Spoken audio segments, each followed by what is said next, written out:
Ready, start. May I strike a certain personal note and then go on to other considerations? Question mark.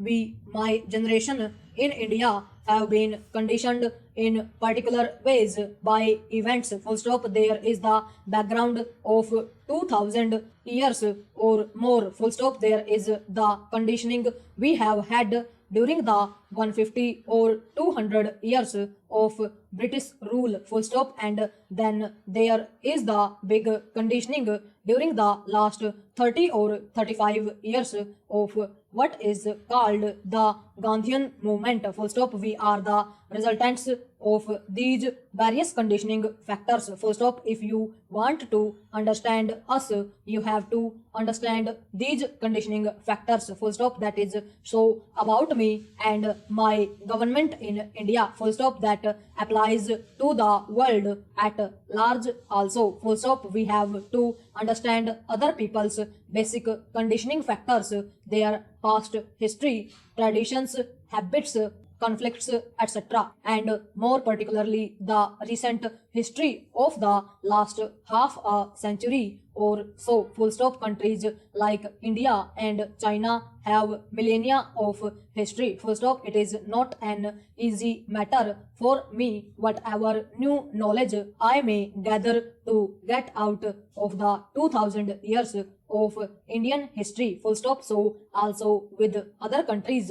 Full stop. Yet in order to understand another country, it is no good looking at it through the spectacles of our own country. Full stop. If an Indian presumes with his Indian background to judge England or Germany or Russia, he will probably not be objective enough. Full stop. Para. Now the China. Full stop. Living our past history, it has been conditioned for more than 40 years, ever since the end of the Manchu dynasty, by continuous trouble. Full stop. That was China's experience. Full stop. Take the background of the present rulers of China. Full stop. It is a background of struggle for the last 25 years. Full stop. I remember, and some of you may also recall, the long march in China. Full stop. Quite apart from its merits, that long march was a terrific feat. Full stop.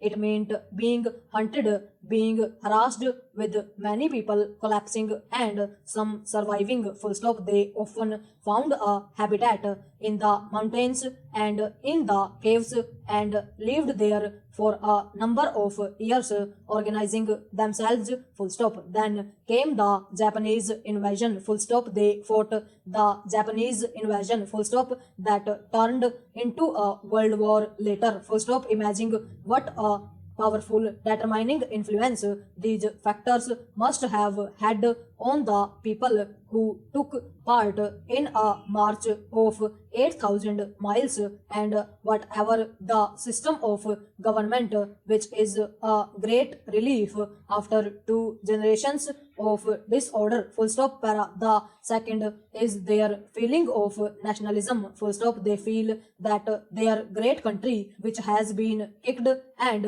tossed about for generations, has become unified and strong and can stand up on its own feet and look to any other country in the face. Full stop. Look at it from the Chinese point of view. I am not for the moment considering communism or anti-communism. Full stop. I tell you, a Chinese living in Singapore, Laos or elsewhere, even if he is completely anti-communist, is still proud of China's condition today. Full stop. He has his nationalist pride that his state, his country is strong and unified. Full stop. This is the background of China today. Full stop. Of course, it did not require my going to China to know all this. Full stop. But if you keep it in mind, you will understand something of what is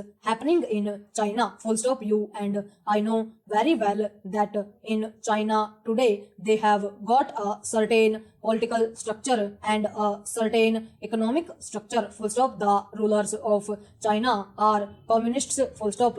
There is no doubt about that. Full stop. They have evolved a political and economic system which is partly based on their Marxist ideas and partly adapted to conditions in China. Full stop. We all know that it is not full-blooded communism. These full stop. It has adapted to their conditions. Full stop. So now, if you ask me, is there freedom of the press there? Question mark. With all respect, I shall say that question is rather unnecessary. Full stop. The whole structure of government there is of a type which is completely different from parliamentary democracy. Full stop. Whether you can call it democracy or not is another matter. Full stop. They call it people's democracy. Full stop.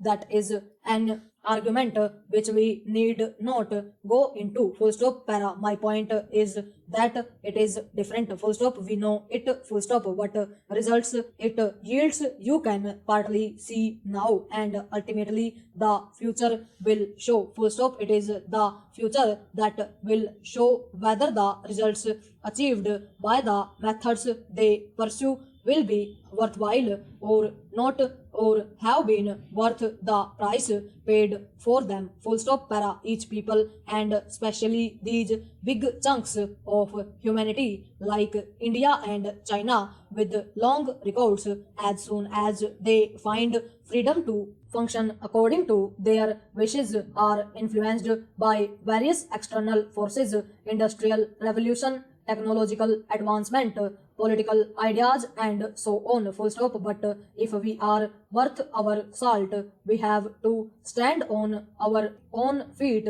and function in accordance with our own thinking and conditioning of minds. Full stop. I shall have little respect for India if it followed blindly the American pattern or the Russian pattern or the Chinese or the British. Full stop. Then it would not be India but a pale limitation of somebody else. Full stop. Overall.